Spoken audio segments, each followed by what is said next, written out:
Good afternoon, everyone. Welcome to the BC Refugee Hub's webinar entitled How to Support Refugees and Refugee Claimants Who Are Facing Domestic Violence.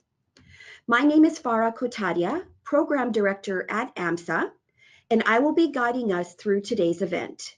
We are all here at the ISS of BC Welcome Centre in Vancouver. The BC Refugee Hub would like to thank AMSA for hosting this webinar and providing technical support for this online session. The BC Refugee Hub would like to gratefully acknowledge the financial support of the province of British Columbia through the Ministry of Jobs, Trade and Technology. The BC Refugee Hub is funded by the province of British Columbia and administered by the Immigrant Services Society of BC, or ISS of BC. This webinar topic has been informed by a feedback survey conducted with the settlement and integration sector by the BC Refugee Hub. Many survey respondents expressed a need for training with resources and information on supporting refugees and refugee claimant women facing domestic violence. Many also expressed the need for regular trainings like this for staff as ongoing professional development. This webinar is suitable for those working in frontline positions, coordinators and managers at settlement service provider agencies, as well as community stakeholders who work with and support refugees and refugee claimants from the time they come to BC, during their claim process, when a claim decision is received, and who are or become permanent residents. The webinar today will cover an introduction to domestic violence, and more specifically, domestic violence in refugee communities. We will also learn about key issues and challenges, along with how to support individuals facing domestic violence. We will start today's session with Bahar Tahiri, project consultant from the BC Refugee Hub. She will give us an update on recent resources posted on the Hub and upcoming training events. Then our speaker and topic expert today, Rosa Elena Artiaga from the Battered Women Support Services, will present. Just a reminder that you can send your questions in to us at any time during the presentation. I would now like to introduce Bahar Tahiri from the BC Refugee Hub to provide us a short update on the Hub upcoming trainings and resources recently released. Bahar? Hi, everyone. Thank you for joining us today. I just wanted to bring your attention to a few items that are posted on the Hub right now. We just released our Refugee Claimant Bulletin last week, which includes refugee claimant arrivals in BC for the fourth quarter of 2018 and a 2018 roll-up. It also includes settlement patterns based on residential addresses for the fourth quarter and also the 2018 roll-up, and has fourth quarter trends and observations and a lot more. So that can be accessed on the BC Refugee Hub. We also recently released the BC SIS, which is the BC Settlement and Integration Services Stream A and B services for refugee claimants. BC SIS Stream A and B funding is provided by the Province of British Columbia, Ministry of Jobs, Trade and Technology. The inventory outlines settlement and integration services and programs available to refugee claimants in Metro Vancouver, Fraser Valley, and Vancouver Island to help support referrals between organizations. The inventory also has a really great list of free and low-cost English language classes that refugee claimants are eligible to access. Next up, we have a lot of great training opportunities. So we have in-person forums on February 27th. This one's on legal services for refugee claimants and refugees. This is at the Hilton Metrotown in Burnaby. On March 7th, we have a primary and mental health forum on refugees and refugee claimants. And this is at the ISS of BC Surrey Welcome Centre. And on March 12th, we have an LGBTQ2 refugees and claimants and refugee claimant forum at the Hilton Metrotown in Burnaby. So I'll be sending out registration invitations for those by email really soon. And we also have one more webinar on employment supports and resources for refugee claimants. And these are all open to frontline workers, managers, coordinators, and community stakeholders, anyone working with refugees and refugee claimants in BC. And those are all my updates. The registration invitations are coming really soon. Great, thanks very much, Bahar. I would now like to welcome our speaker and topic expert today, Rosa Elena Artiaga, Manager, Direct Services and Clinical Practice at Battered Women's Support Services. Rosa has been working in the anti-violence field for over 20 years, delivering workshops on violence against self-identified girls and women, and providing training to service providers at the national and international level. In her role as Manager of Direct Services and Clinical Practice, she oversees a number of programs within BWSS. Since 2008, Rosa has researched and addressed the issue of battered women being wrongfully arrested. She has been successful with a number of police complaints. She has addressed this issue at a systemic level. Rosa is wildly passionate about her work, which is framed in a decolonizing feminist anti-oppression practice. Thank you very much for being with us today, Rosa, and welcome. Thank you for having me. Yes, I work for Battered Women Support Services, and at Battered Women Support Services, we have been providing services for over 40 years. We provide crisis intervention, what is known as victim service support.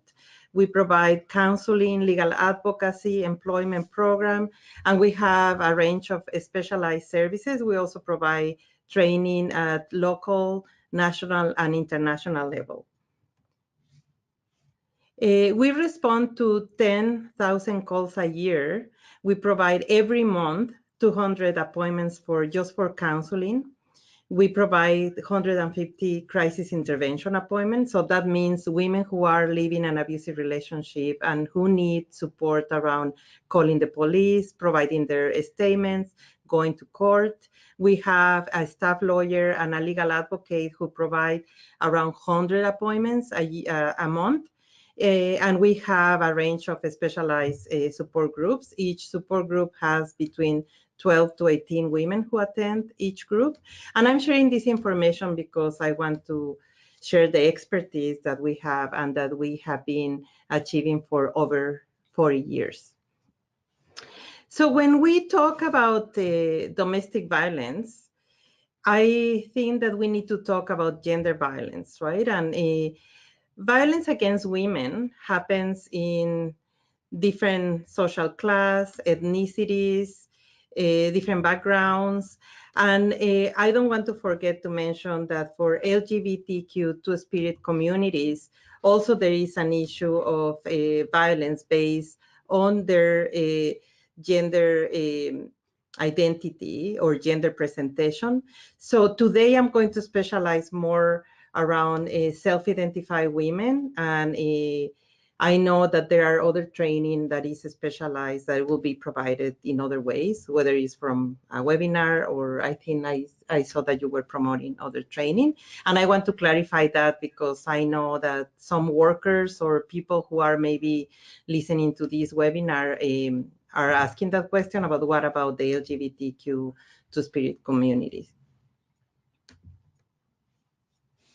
So the outline, we are going to talk briefly about the introduction to domestic violence in refugee communities, the key issues and challenges, how to support women facing domestic violence, supports and resources for refugee women experiencing domestic violence, safety concerns, safety risk assessment, and safety planning. This workshop, usually I provide this workshop in around 3 hours, and I'm trying to do the best I can with this length of time. So I decided to share all the slides, and I won't be going deeply in each slide, and maybe for the safety assessment, we will need another presentation because there are many things to consider. But I want you to have access to this presentation as a way to have a tool to inform yourself or to maybe get encouraged to do more research around how to support women, refugee women who are facing domestic violence. So why women leave their countries of origin? This is very important that we don't forget how women came, in this case, to Canada, because sometimes when women come to ask for support, we just look at the woman as one isolated incident that she's facing. And when we talk about trauma-informed services, it's very important to recognize that maybe women who are applying for refugee claims came here because of forced migration, gender persecution. And I have to say that I have supported many women who are going through refugee claims that are applying as gender persecution. And I know that even lawyers, some frontline workers, sometimes they don't know that they can apply under this category. And gender persecution meaning that maybe they had an intimate partner, a husband, or someone close to them who was abusive, violent, and then when she went to ask for support in her country to the police or relatives, they didn't support her. Maybe she went and hid in a different town and her partner found her. So maybe in that way is how women decided to go to other countries. Also, many women who come to Canada and who have been forced to migrate or have been persecuted because of gender, they have experienced sexual violence. Also, we need to mention oppressive cultural practices. I know that sometimes we as frontline workers tend to justify some of the behaviors under, well, this is how our culture is. And I'm sharing this because I have heard that example from some settlement workers, frontline workers, that sometimes they say, if I give that information to the woman, I'm going to separate the family. So I don't think that violence against women is a cultural tradition that we need to respect. I think that hurts, and it hurts not only the woman, but her whole family. Some women have been trafficked, and they don't want to present themselves as victims because maybe they knew that they were being trafficked, but with the promise that once that they are in Canada, they could have access to jobs or other sources of income. Also sponsorship, that's very common. Family, through some extended family, some relative, and also they come because they want a better future. We work with many women who were child brides, who have been forced to marry someone who now she's applying with him as refugee claim, mail order brides because of poverty, because what we know is the majority of people don't want to leave their countries, but sometimes poverty is a factor that forces people to flee from their countries or fleeing countries of origin with the partner due to other forms of persecution. So when we talk about violence against women, it's important to recognize the root causes. And I'm not going to go deeply into these causes. I'm just going to mention some examples. For example, in some countries, because of colonization, it became rape and violence against women was something that got normalized. But not only that, unfortunately, because of colonization, something that happened is that we created this culture of belief that some women from the dominant group deserve protection and racialized women deserve violence. Capitalism, where women are objectified. Globalization, where the idea was that other countries were going to have access to resources, to technology, but the reality is that the land has been taken, factories are imposed on different countries, and women become poor and exploited. Racism, sexism, homophobia. And what I want to say about homophobia is that Homophobia also impacts heterosexual families because with the gender roles, it's expected that men are supposed to behave in certain way. Maybe men should dominate and women should submit. Gender expectations and religion. And in religion, I'm not going to mention one in particular. I know that's a sensitive issue, but also I have seen in my work that many times when women want to leave an abusive relationship and they access their religious group, whether it's the pastor or the community within that religion, force her to stay in that relationship. So when she comes to ask for support and we think that we just have to tell her to leave, that she shouldn't be in a situation where the person that she lives with is abusive, we need to understand that for us, it's easy to leave our office, but for women who are experiencing violence and abuse, they sometimes have to escape, and not only escape the person who is abusing them, sometimes also their community and again, the religious groups. I'm going to show you the spiral of gender violence because, again, what we have learned through our work is that when women come and ask for our support, it's not just one incident that they are experiencing. There are many incidents that connect with the social, economic, and political conditions that contribute to gender violence. So I'm going to ask you to take a minute to just observe and read some of the examples that are shown here. So these examples have been shared by many immigrant women, refugee claimants, women who come to Canada and who have precarious immigration status. And unfortunately, many women who access our services have shared that they went through the whole spiral.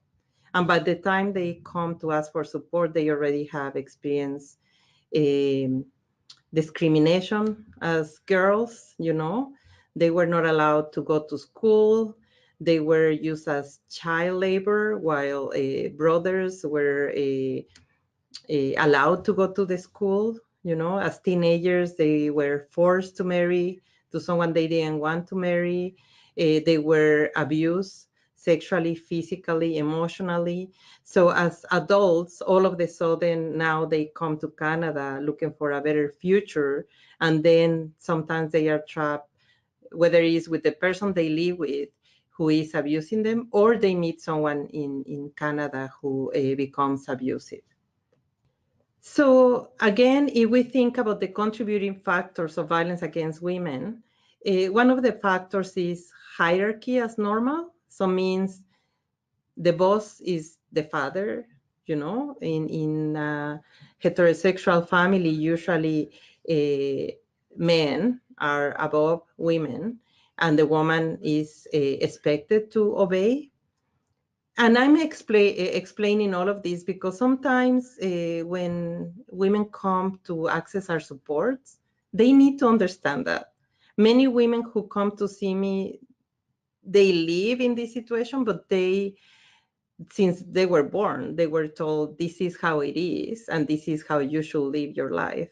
And it's important that we recognize, even in our own lives, that sometimes we continue internalizing these ideas that we have to submit to someone else. Also, violence as an acceptable way of resolving conflicts. And violence, we have learned that is an acceptable way of resolving conflicts, even as children, right? Because a lot of parents in our countries, how they learn is that if you don't do something that they are expected that you will do, then there is punishment, right? And sometimes punishment can be physical or emotional abuse. So then that girl or that boy internalize that that's how things should be resolved. So when we are in a relationship, sometimes for men, they learn that it's okay to resolve a conflict with violence, and for the woman, she accepts that as a way of resolving conflict. Women are objectified, so women are considered objects to use sexually. Women are considered objects to just serve others, and especially men. And as I said, women are taught to submit, especially to men, and men are taught to dominate, right? And what we know, again, about homophobia, about hierarchy, about patriarchy, is that also impacts men. Because if we see a man that goes with his friends, with his male friends, and tells them, you know, tonight I'm not going to stay late because I told my wife that I'm going to support her with the children, what do you think those men are going to say? Right? Yeah, oh, you are not a man, or to use words that we know are just to put him down. So instead of other group of men, and sometimes even women, to support someone who is changing the gender expectations and the gender roles for the benefit of his children and the whole family, then we push that person to continue in those roles that we all have learned. So violence against women in intimate relationships is a systemic pattern of domination. So the majority of people in society, I have heard that they say, how come women don't leave, right? If I were in an abusive relationship like her, I will leave. And how many of us have been in situations where we suspect that we are being abused and we don't leave, right? For all those factors that I mentioned earlier. So, violence in an intimate relationship, or what we call domestic violence, doesn't start with someone being abusive 24/7, right? The reality is that many men who are abusive don't do it the whole day. Is that they have moments, and maybe there are a couple of hours where they are nice to the woman, but it's systemic. So what we know, and this is very important for you to know when you are working with women who are experiencing domestic violence, is that escalates. So maybe it starts by, I don't want you to talk to your family, they are not good for you, or I don't want you to go to school to learn English because I love you so much and I want to spend time with you. It starts from there to start telling her, you are not allowed to go to the store, I'm going to buy the groceries. And then later, when she wants to maybe go out and start accessing a community center, then he becomes violent. So it's systemic and it starts slowly. It's not violence that the person knows a partner and then he is going to show the violence right away. Where the abusive uses abusive tactics to maintain power and control over the woman, and we are going to go through the tactics later, where these tactics escalate over time, where the woman alters her behavior in an attempt to stop the abuse. So what it means is, if I cook dinner at 3 p.m., he's not going to get angry. And then when he comes, and I'm sharing examples that women have shared with me, then when he comes, he's angry because the food was not warm enough, or it's not the dish that he likes, and then he throws the food on the floor. And for her thought is, I did something wrong, and what women share with me is, I try so hard. I try every day, but nothing made him happy. So it's important to help women who access our support to recognize that his behavior is not her responsibility. There is nothing she can do different that is going to change how he's responding. So I have this power and control wheel that I adapted from different wheels to identify the experience for immigrant and refugee women.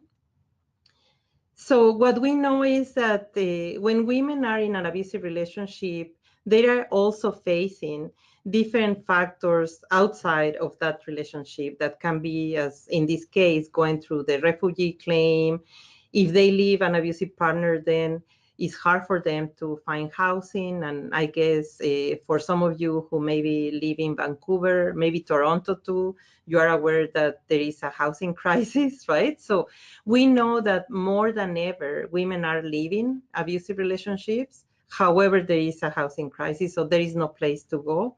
Also, women have to face issues of family law, a school system, access to mental health. Many women experience discrimination, isolation, language barrier.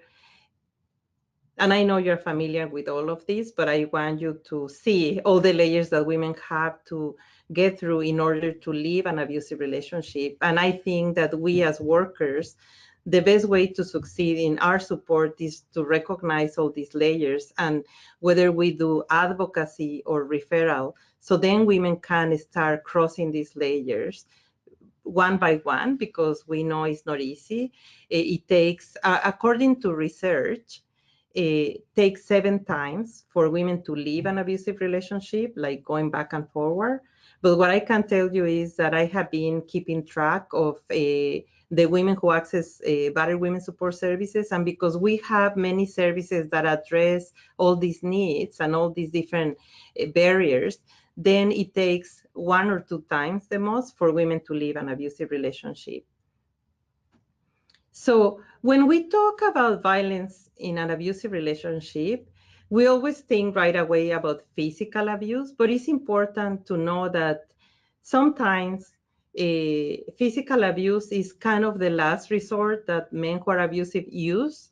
However, there are like extreme impacts with other forms of abuse, right? One starts with using isolation. So we have many women who have been in a relationship for 10 years, and for all those 10 years, we're not allowed to go to learn English. So by the time they leave, they don't know how to speak the language, and it's harder for them to access training, to join the workforce.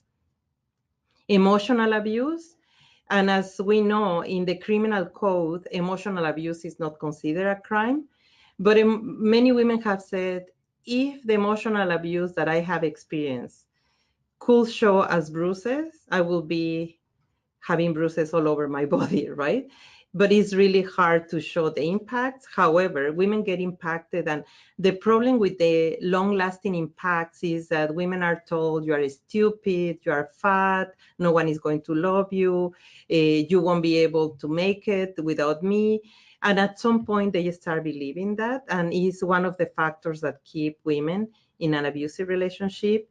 Using coercion and threats, saying, if you leave me, I'm going to take the children. We get many phone calls from immigrant women, refugee women, who ask the question, does he have the power to get me deported? He's saying that he's going to get me deported and he's going to keep the children. And we always say that he doesn't have the power to get her deported. However, it's important that if she's planning to separate from him and her refugee claim is attached to him, then she needs to consult with a legal advocate, a lawyer, a support worker, and there is support and help for her. But we shouldn't allow that for her to continue experiencing violence or abuse in an intimate relationship. Economic abuse, that's straightforward. Using intimidation, again, sometimes men don't use the physical violence right away, but is for some women what they say, I was so scared of him.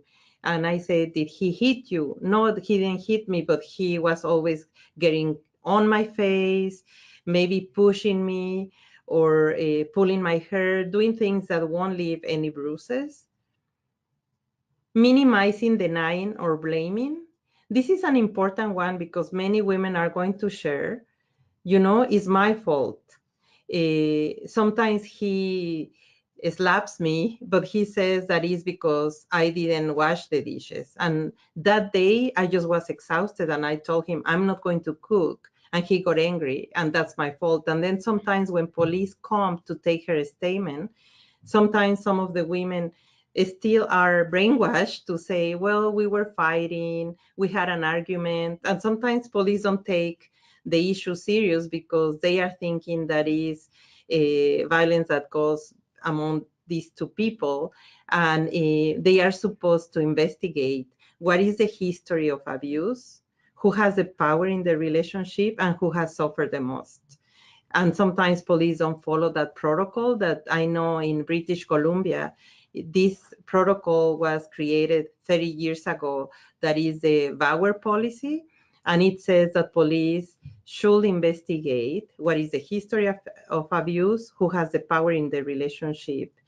And we know that using children, about children need a father, I'm going to take the children away, I'm going to get custody. What we explain to women, mainly immigrant women in Canada, is that in Canada it's very difficult for a man or for a woman to get full custody of the children, right? Is this belief that the father and the mother have the right to access their children. So unless there are issues about crimes or sexual abuse that can be demonstrated, then or that the father is not interested in having access to his children, then it's very hard for, again, for the mother or the father to have a full custody. And the last one is using male privilege. And male privilege is what I mentioned before about gender violence, right? Living in a society that is patriarchal, where a lot of power has been given to men, to institutions. If we think even about Canada, our law was created after colonization, right? So sometimes when we go to court to support women who are going through the family law system, many of the laws are still old laws that unfortunately are based on prioritizing male privilege. Thank you, Rosa. You've given us a lot to think about. And we're going to pause right now to see if anyone has any questions they would like to ask. So again, please feel free to type your questions in the question box, or you can email events@amsa.org. So one question we have, Rosa, is how is capitalism different than sexism? Yeah, I think that, and the reason why I put everything on one slide is because they all are tied, right? They all go together, right? And capitalism is more about giving a value to women's bodies, right? And sexism is this idea that because we are women, we are less or we are dumb, all these assumptions, right, that are created just by the fact that we are born women. Thank you. And we have another question. Can a refugee claim itself be based on domestic abuse? Yes, but it can be, okay, so I'm going to answer two things. One, when the woman has experienced domestic violence in her country, and then she leaves her country because she had experienced domestic violence, what I have done with the refugee claim is that we demonstrate that whether to call the police or to access the police represented a risk, but that there were maybe women's organizations or places where she tried to get support, and there was a risk for her to be found by that person who was abusive towards her, and that's why she left the country. Then in Canada, if she came in the same refugee claim with her husband, and she is currently experiencing domestic violence, yes, she can consult with a lawyer, and there is different ways to separate her claim from her current partner. Thank you. That's good to know.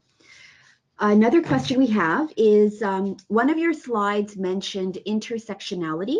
Mm-hmm. Can you please elaborate on how you view this concept within supporting refugee women facing domestic violence? Yes, so what we know about intersectionality is that for some of us who are racialized women, violence against women, as I said, happens in different social class, ethnicities, backgrounds. However, for some of us, maybe is going to be worse because, for example, the criminal system is not going to respond the same to a white woman born in Canada than to a racialized woman. They are supposed to respond the same. I can give you an example. Something that was said in the beginning is that I have specialized in women who are wrongfully arrested. So since 2009, I had a number of women who were coming to BSS and that they had been charged because of assault on her partner. So I started investigating these cases, and I have so far around 100 cases. Those 100 cases happen in Canada, in British Columbia, and 90% of the women who were arrested were immigrant women, refugee women, racialized women. Why? And the majority of these women, their partners were white men. So, for example, I have one example where in this case, the woman had been experiencing not only emotional abuse, financial abuse, also physical abuse. And then she decided to call 911. When she called 911, her partner came and grabbed the phone from her. And then she took her two girls and went outside of the house to wait for police, because it's what she had been told. Call 911 and then police will come and help you, right? And the woman spoke just a little bit of English. So she waited outside. And when the husband took the phone, the 911 operator said, "Oh, what is going on?" And then he said, "My wife is trying to assault me with a knife." And then the operator said, because we had access to the recording, the operator said, "Run to the bathroom." Okay, and then he did. The police came, and he had took the knife and cut himself a little bit on his cheek, just to show a little bit of blood. So then police came, arrested the woman. She was put in jail for 4 days, and her children were apprehended. And it was until someone actually from the domestic violence unit told me, I have been calling many transition houses and victim service organizations, but no one wants to support her because she's the perpetrator and she speaks Spanish. Can you come and support her? So when I met with her, I heard the whole story, and because I know how to make an assessment, I knew she was telling the truth. And then I talked to the police officers, and we went through trial because she pled non-guilty, and they were able actually to her lawyer was able to demonstrate that he had lied. And actually at the end of the trial, he confessed that he had lied. But by then the children were traumatized, and she had been 4 days in jail, and many things happened to her as a result of that. So in that moment, what happened is that they didn't provide an interpreter, and they just assumed that because this man looks like a respectable man and a white guy speaking English, and he is the one who shared the story, then the police just went with it. And that's one case. But I have 100 cases, and I have done 5 police complaints, and I have been successful with 4 police complaints where police were biased, right? Mm-hmm. And in the being biased is part of the intersectionality, right? Mm-hmm. That is based in who is the woman you are finding in that house. If the woman is a woman from white woman in Kitsilano, maybe they are going to respond better, right? It shouldn't be like that, but that happens. And again, it doesn't happen all the time, but that's a factor. So it depends if you have English or not, right? If you are racialized, any presentation that doesn't meet the dominant group is going to be a factor for discrimination. So some people tend to think that in immigrant communities, there is more violence against women. But actually, it's not that there is more violence against women, it's that there are less support and more bias about why violence is happening in those communities. No, thank you for stating that. I think that's really an important fact that people need to know. Another question we have is, how can we support women within the agreement of safe third country with the US when the states do not recognize gendered violence as a reason to claim asylum? For the United States? Mm-hmm. Well, that's very hard, right? Because, I don't have expertise in that, but I know that many women who come from the States, whether they have been deported or they are trying to get asylum here, as soon as they said that they have been in the States, it's very hard to submit a claim, right? Okay, so thank you, Rosa. We're going to convene again with the presentation, and we'll still give you time at the end of the presentation to ask questions. So please keep those questions coming. So I have a question here, and I'm just going to leave it for. Yeah, sure. Okay, so yes, Rosa does have a question for all of you to ponder.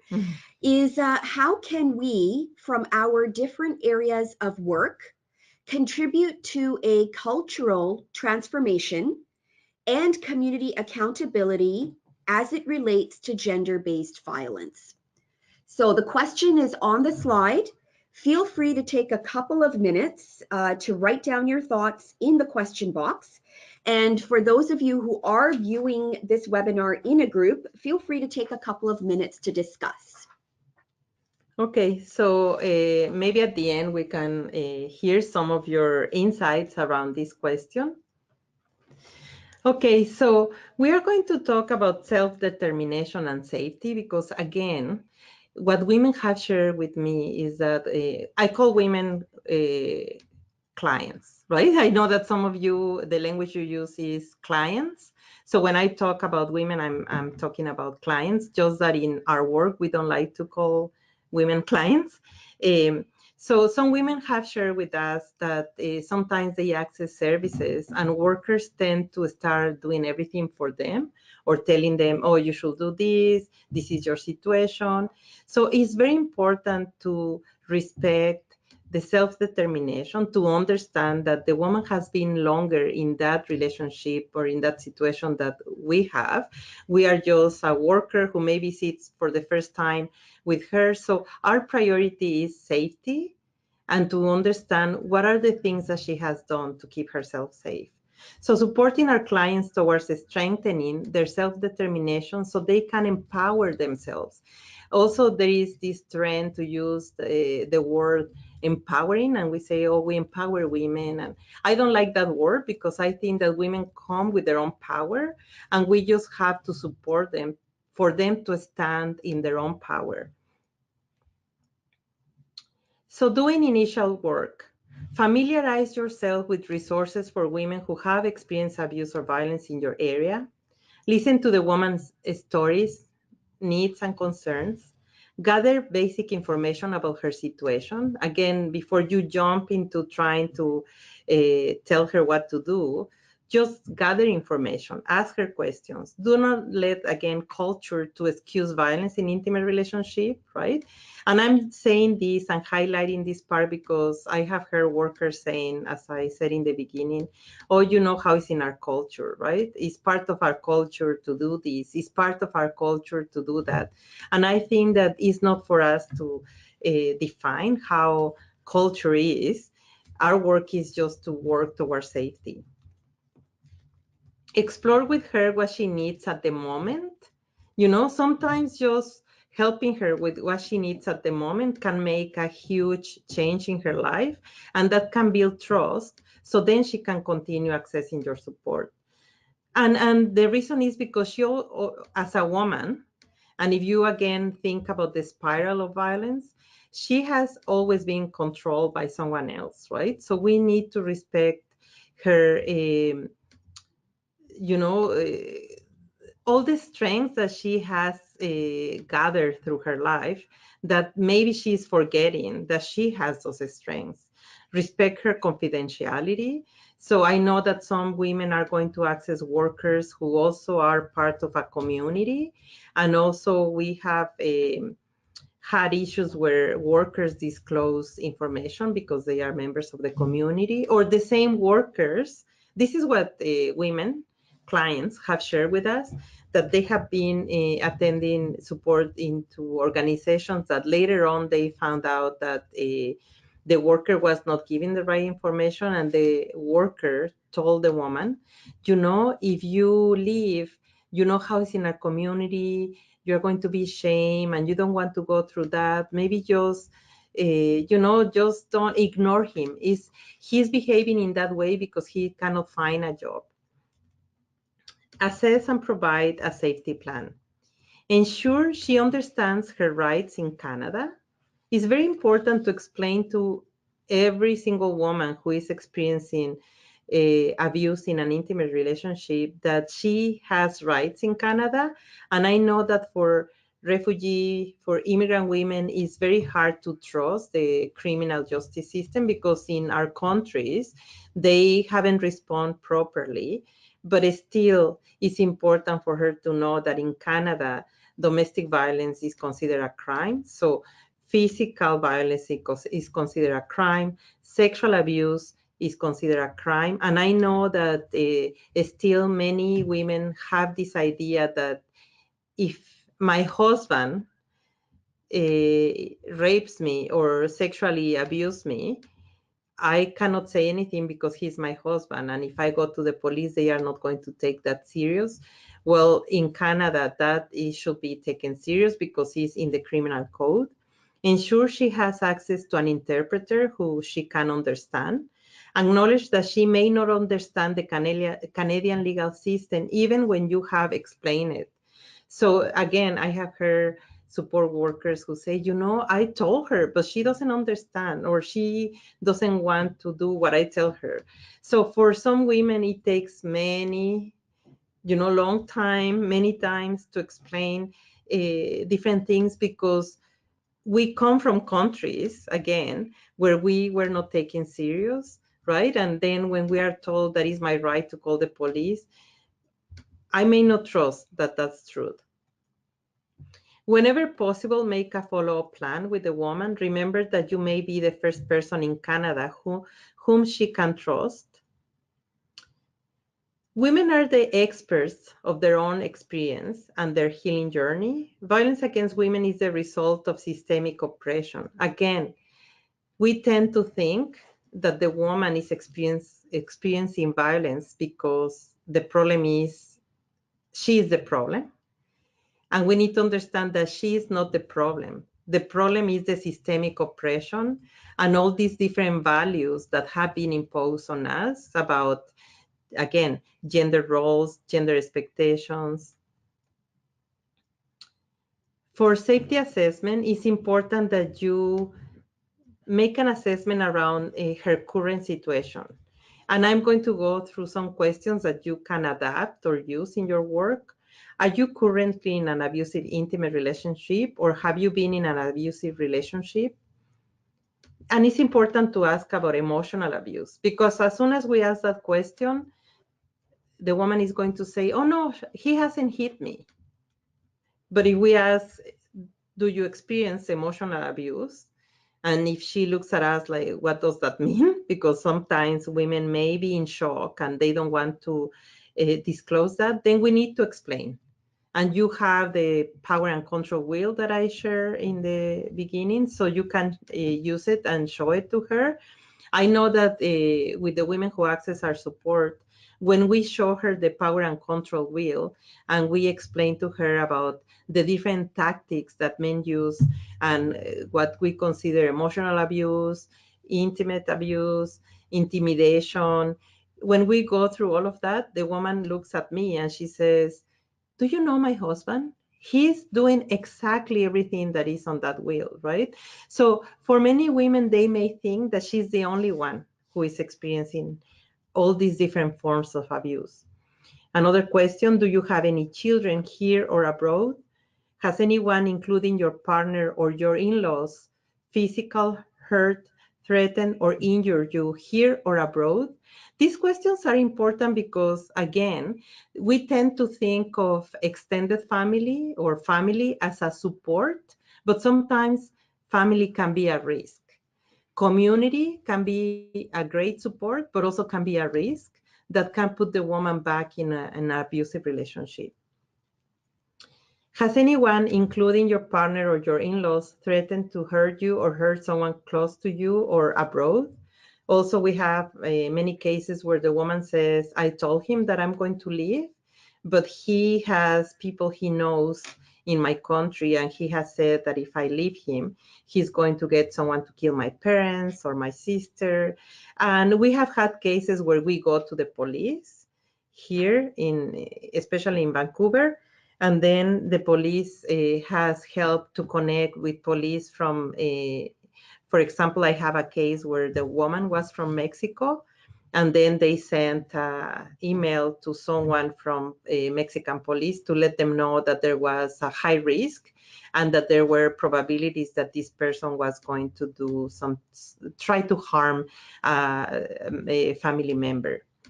Has anyone, including your partner or your in-laws, strangled you or threatened to strangle you? Strangulation is very important to assess because sometimes we just ask the woman, does he has weapons? But what we know in high risk cases is that many, especially men, when they get angry, then they tend to strangle their partners.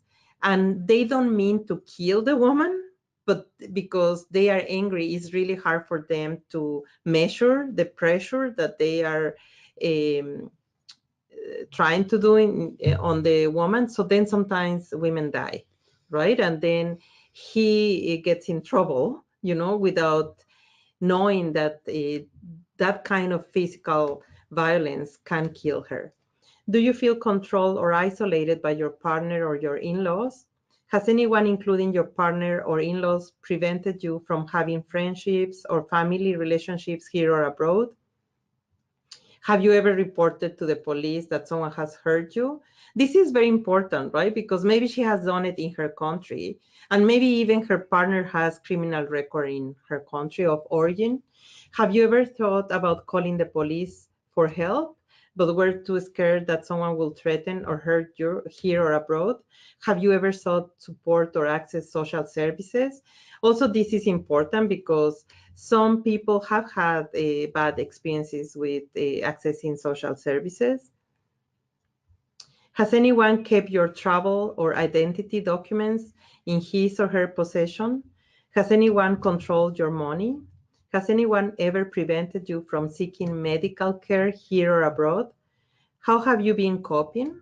So this is very important, right? Because if the woman has been going through really difficult time and she has been isolated, maybe how she's coping with that situation is by drinking alcohol or accessing some substances, by maybe doing self-harm. We have many women who self-cut and do other kind of self-harmful behaviors. Suicidal ideation. This is very important because many women who come to see us, they have suicidal ideation because they are in pain. And sometimes they think, I just want this pain to stop. So then they are having those thoughts, but it doesn't mean that they want to commit suicide.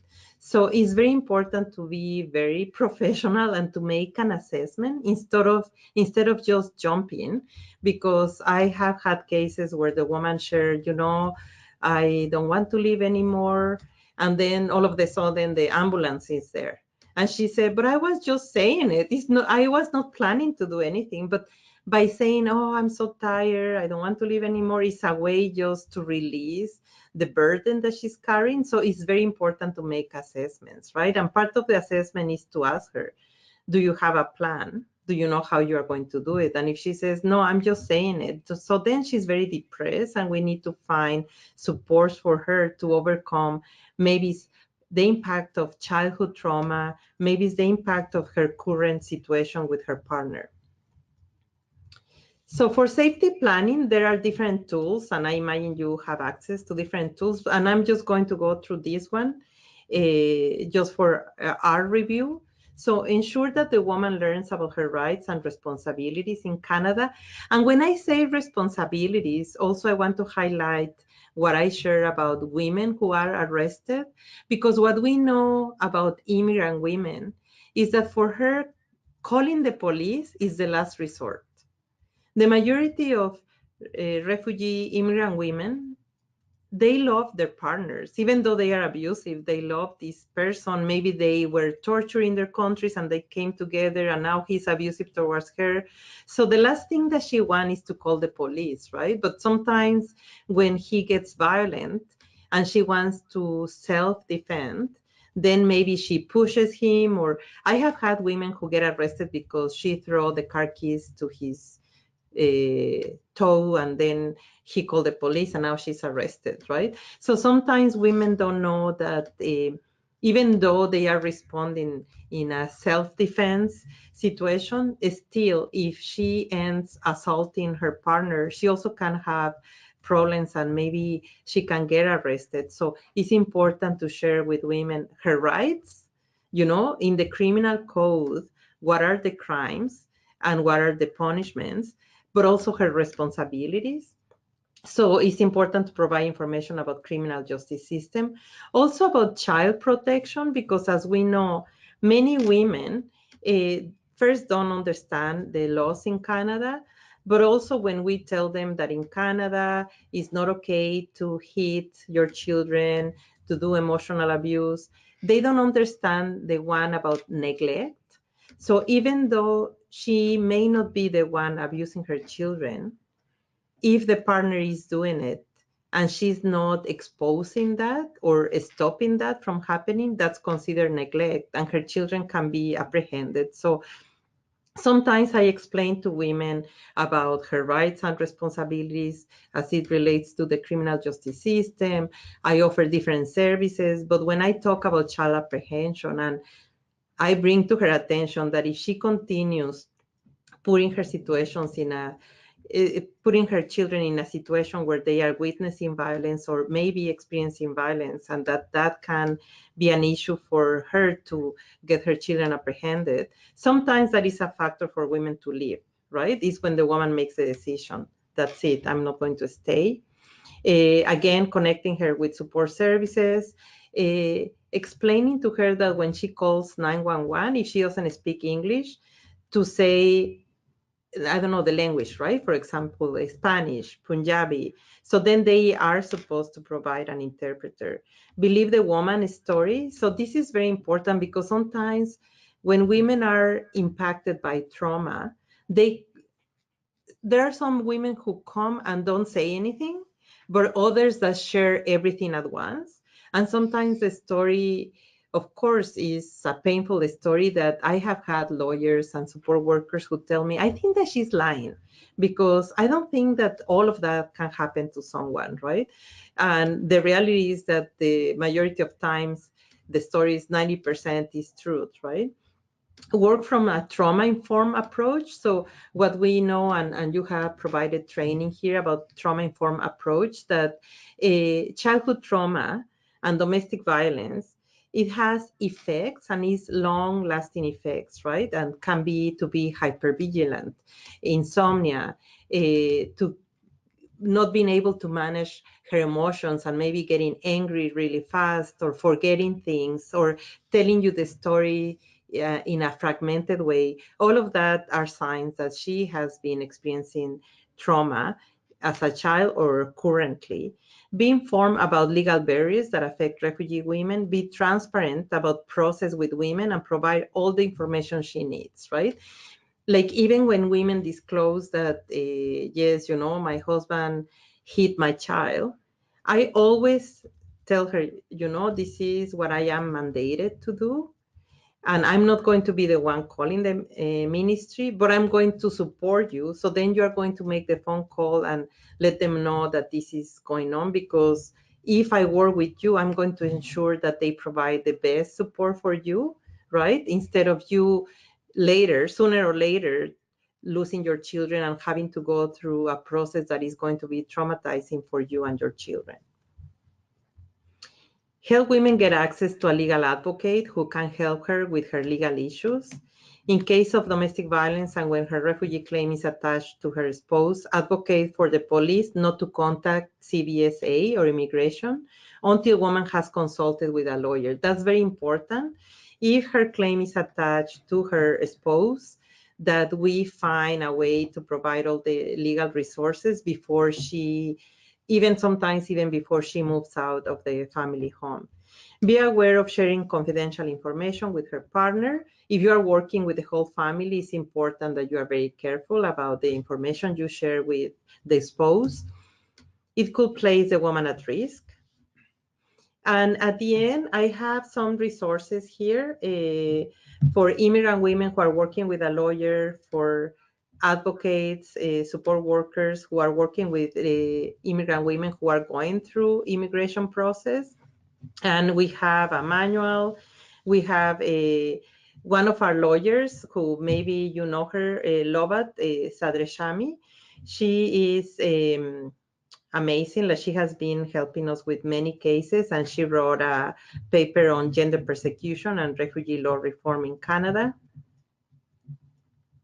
And we wrote a document around when battered women are arrested.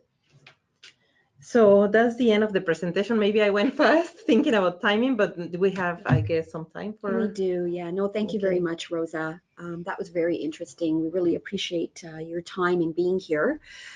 So to all the participants, we will give you a chance to type in a few more questions. So again, feel free to use the question box, or you can send your questions to events@amsa.org. In the meantime, let's review some of the answers to Rosa's question to the audience earlier. And Rosa, please feel free to respond and comment on these answers. So again, the question was, how can we, from our different areas of work, contribute to a cultural transformation and community accountability as it relates to gender-based violence? So people are saying we need to be accountable for statistics rather than using them for increased bias. So when we see that there are high instances of violence in certain communities, we cannot accept it as a point of culture or violence from stress. It is from this acceptance of patterns of violence that bias systems of support against racialized communities. Yeah. Do you have any thoughts on that? No, that's an excellent sharing. Thanks for your reflection. Okay. And another answer was holding those closest to us accountable for perpetuating sexism.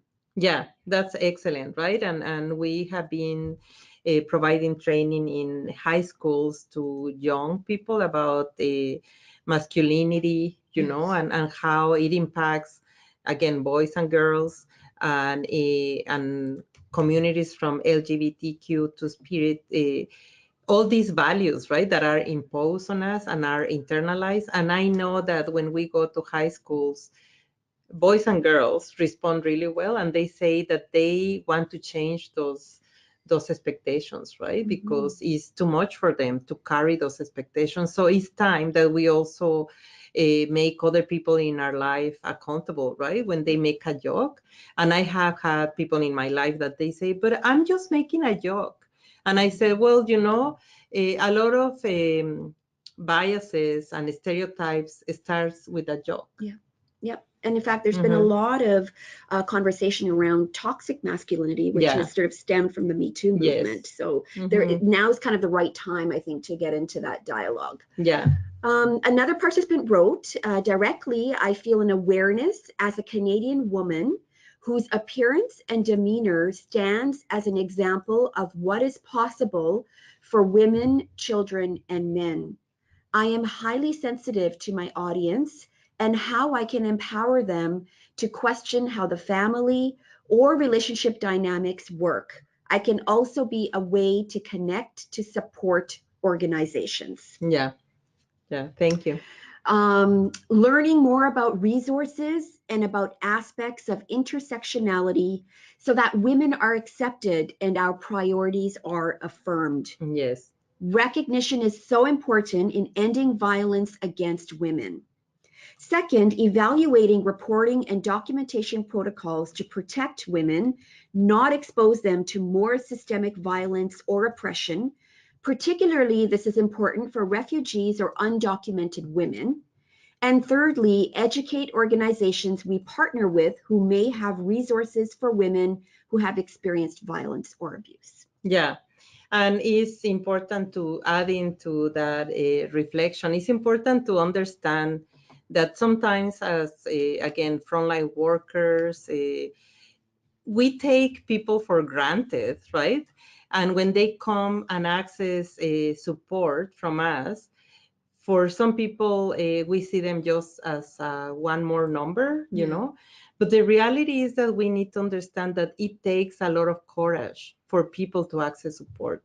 And for women who are experiencing some form of abuse or violence, for them to disclose that situation to someone that they don't know, like in my case, I always tell women, you know, I know that it takes a lot of courage for you to access support, to disclose that you have experienced abuse and violence, because you carry pain, and this is very private. And I know that the majority of women feel shame because we have been made to believe that it's our fault. So the majority of women who access our services, the first thing that they say when they realize that they have been experiencing all these forms of violence or abuse, they say, oh, I feel shame.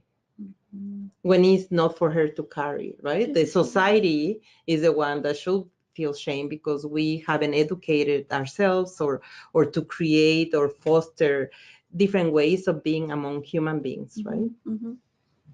Definitely.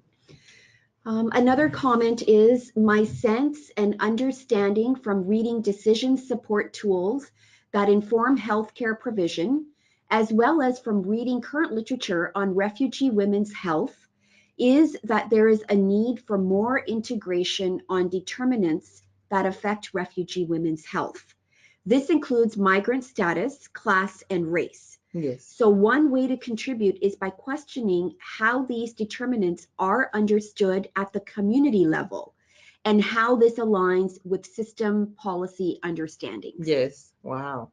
Some really good comments Really from good. people. Yes. And then, of course, providing more informative workshops for women's groups. Yes. So we'll go to your questions now. Thank you, everybody, for participating in that question that Rosa posed. So we have a couple more minutes to answer some of your questions.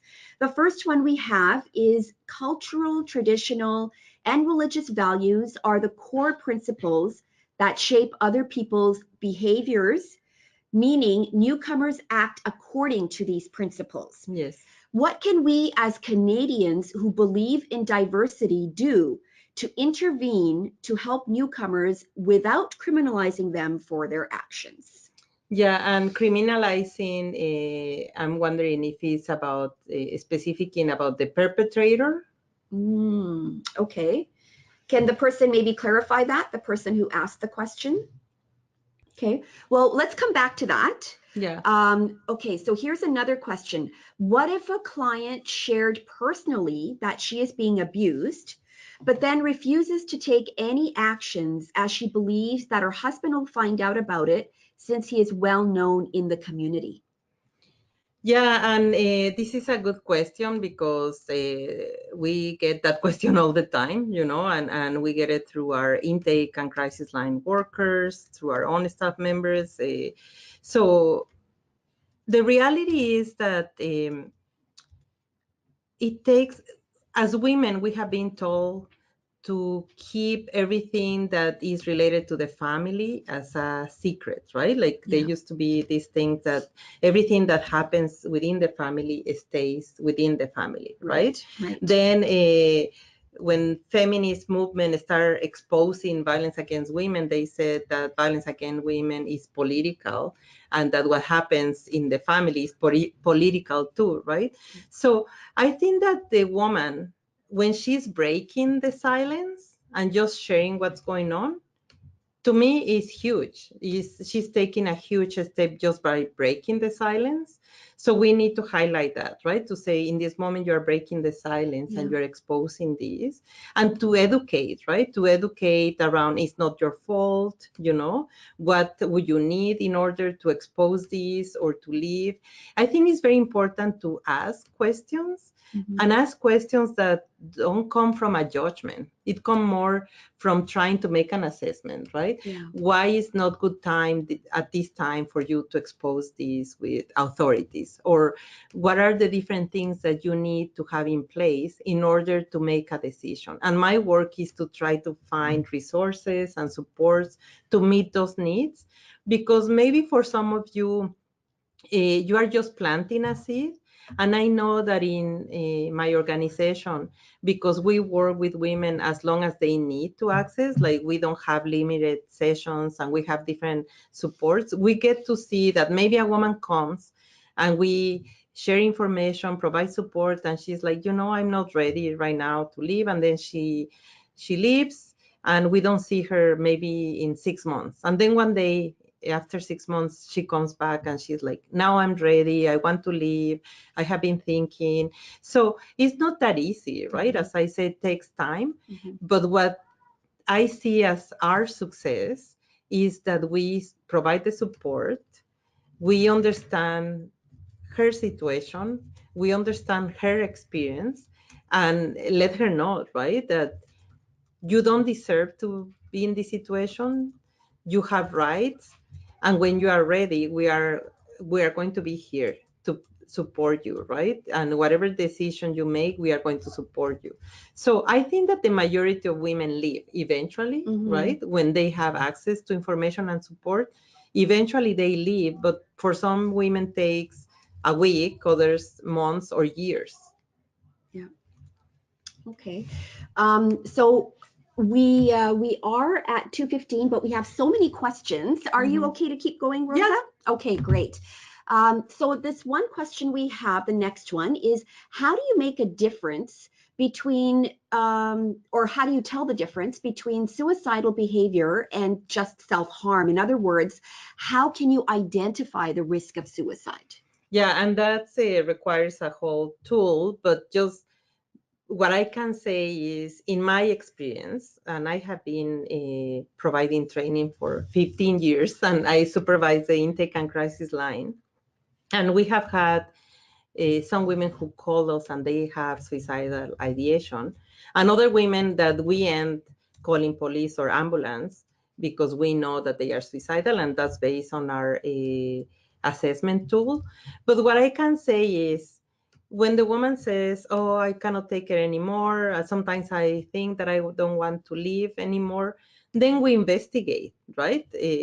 That's what triggers my assessment and my investigation, right? So then part of my investigation is, are you feeling a lot of pain at this time, right? How have you been coping with the pain?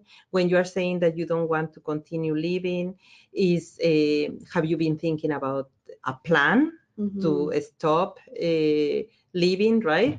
I always talk about what you want to kill is the pain, not the self, right? Okay. And as soon as I said, I think that what at this time you are telling me is that you cannot handle this pain anymore. If we were to find resources for you to work through this pain that you are feeling in this moment, do you think that's something that can be useful? And 99% of people will say yes, right? I have had cases where I asked the woman, have you thought of a plan? Do you have a plan? And they say, I have this bunch of pills at home. And every time that I go home, I think, what if I take all of them? But I don't have a plan. But that rings the bell, right? That's one factor that then could be dangerous. And then I need to make my assessment about self-injurious behaviors. For example, cutting. Cutting, when we don't have the training and understanding the behaviors within the context of trauma or complex trauma, we don't know that actually maybe cutting is the safer way in that moment for the person to release some of the pain. And that the majority of people I know that do self-cutting, then they know how much, it's just a release of pain. And there are other forms, right? Because I know that maybe eating something that is not healthy can be a form of self-injurious behavior, but that is not considered self-injurious behavior because it's not as visible as cutting. So yeah, that would be like a deeper training to understand all the different forms in which people, I think that I don't call it coping mechanism.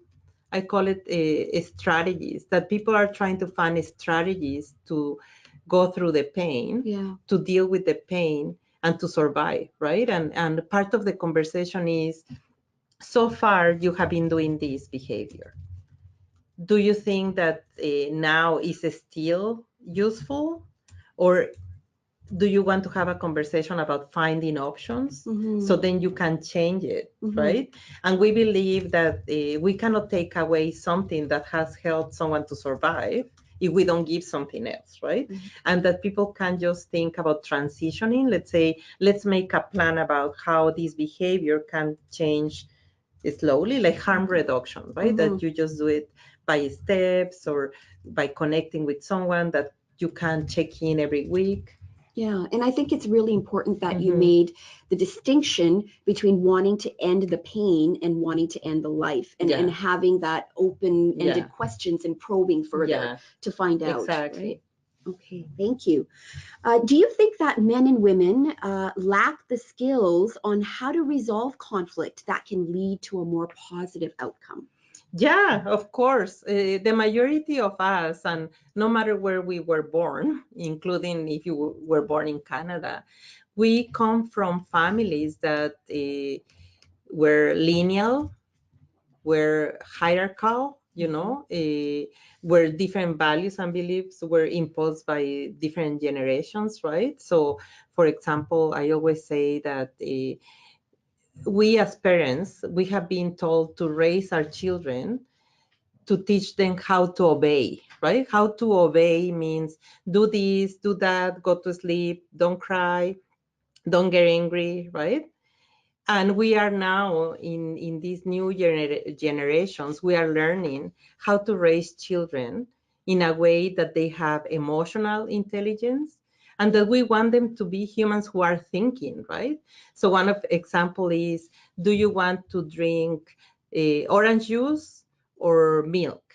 Oh, I want orange juice, right? That's simple like that. Instead of saying, oh no, you don't drink orange juice, just drink milk. But maybe the body needs vitamin C. So the child's body is craving the orange juice because the body is saying, I need vitamin C, right?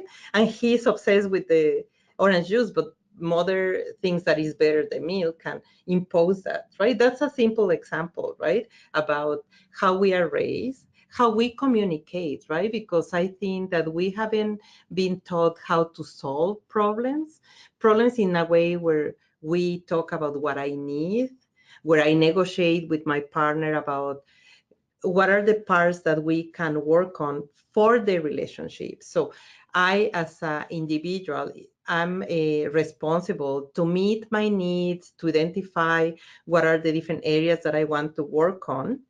But also I'm responsible to provide something to the relationship, to foster a healthy relationship.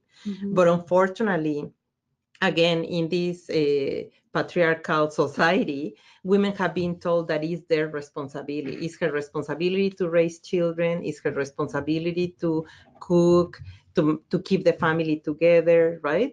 And we are right now in this process where men are learning that we are all part of this group, right? Including children, that children also have the right to have an opinion. And when we talk with women who access our services and we ask them, if we were to think about a healthy relationship, can you tell me how do you imagine being in a relationship, right? And they say, I don't know, because I always saw my father yelling at my mother. I don't know what it means, right? And then I spent 20 years with an abusive partner because I thought that that was normal, until it was so painful for me that I couldn't take it anymore, right? So I think that if we start raising our children in a way that we make them understand that they have rights and responsibilities, right? And that we raise them with love and respect, I hope that that is going to change future generations, right? Yeah, absolutely. Okay, we've got time for just a couple more questions.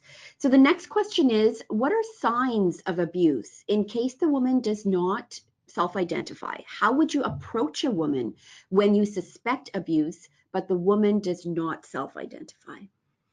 Yeah, and that's why I had used some of the questions that I shared with you. Is about, has someone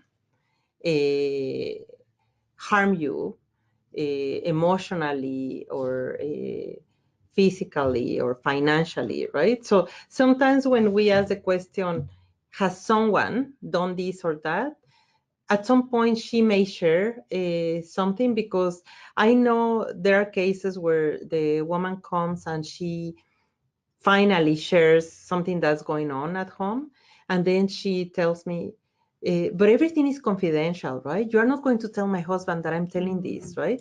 Even though we have shared a confidential form where we let her know that everything she shares with us is confidential, with the exception of when there is child protection issues and other things, right? So I think that because she has been impacted by intimidation, manipulation, sometimes it's very hard for her to trust. So you may notice signs just based in she's not really building trust with you, or she says things like, oh, I don't know, I need to ask my husband. Or if we ask her, do you want to register for some English classes, then she may make comments as, my husband doesn't want me to do it because I have to take care of the children. Or even things like, my husband loves me so much that it's hard for him when I go with my friends. So when I had an example, right, where a woman said, he loves me so much that when I go with my friends, he calls me all the time. And then he's like, what time are you coming? I miss you. And of course, I want to be with my friends, but also I get stressed because I know he misses me. And that's an opportunity to have a conversation, right? To have a conversation about, is that normal? Where did you learn it? What do you think? If you were to have the possibility to choose a different way of being, how would you like it to be, right? And just from there, we can start exploring. Okay. Those are good tips. Thank you.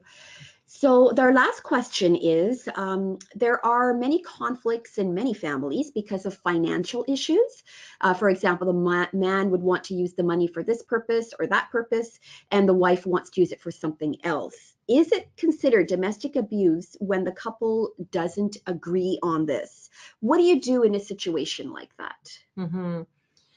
Well, that's a hard one, right? Because I know I have a colleague, he works with men, and and men who access his support are men who are referred to him because there are issues within the family, maybe because he has used some form of abuse, or just because he voluntarily wants to solve conflicts like that.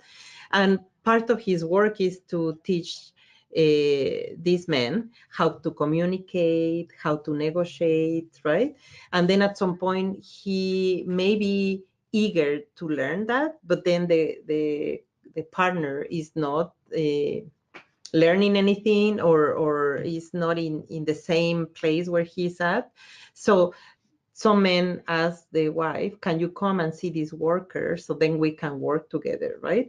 And he has shared with me that it has been very useful, but it's because the man took the initiative to, how can we learn together to negotiate these kind of things, right? In my area of work is harder, right? Because when issues like this arise, then sometimes I can share with women some tools about negotiating.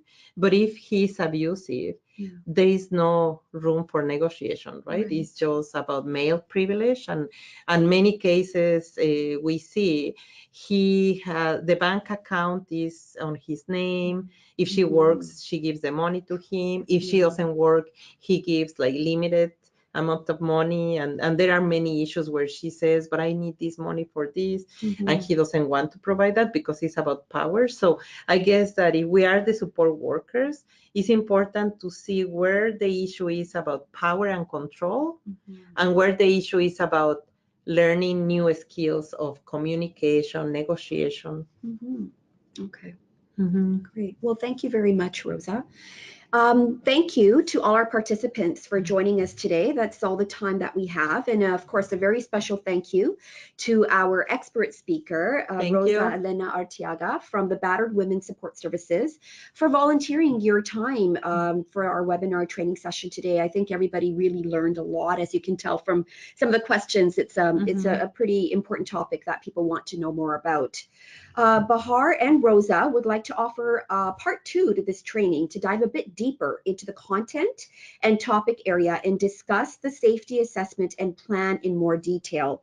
So if you please complete the evaluation form and let us know if this is something you would like to see, a part 2 to today's training to build on what we've learned today. Bahar will be emailing everyone an online evaluation form, so please do take the time to complete it. Again, the BC Refugee Hub would like to gratefully acknowledge the financial support of the province of British Columbia through the Ministry of Jobs, Trade and Technology.